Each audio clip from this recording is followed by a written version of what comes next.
Alors je reviens sur la situation au Moyen-Orient et l'intervention d'Israël. En 1967, c'est-à-dire qu'il y a 29 ans, c'était la guerre des 6 jours. Et cette fois-ci, en 2026, au printemps 2026, nous avons aussi une intervention importante de l'État d'Israël. Ces deux dates sont séparées par le cycle de Saturne, un double cycle de Saturne, 60 ans, 58 ans, c'est 2 fois le cycle de Saturne astronomiquement et sidéralement.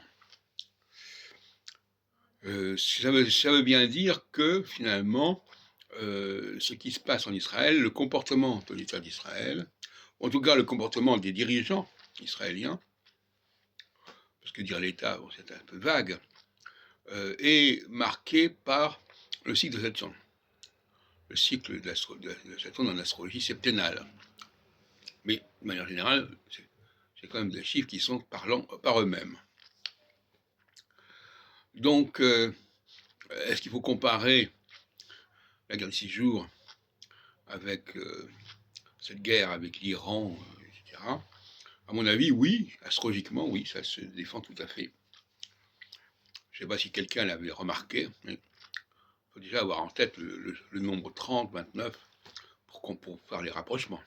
Mais, au niveau des éphémérides, on a les mêmes configurations. Saturne en bélier dans les deux cas. C'est pas rien. Donc, voilà, je crois que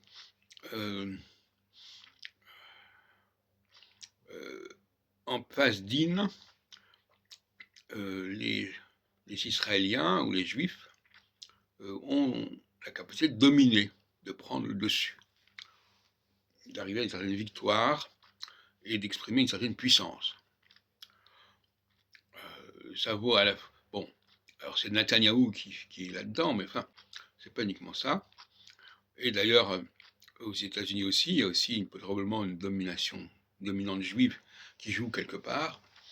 En tout cas, une période où le monde arabo-musulman est à l'épreuve, à commencer par évidemment l'Iran, mais pas uniquement, puisqu'aujourd'hui c'est l'ensemble du Moyen-Orient qui est en péril, au niveau militaire, mais aussi au niveau économique, mais ça joue sur toute la planète.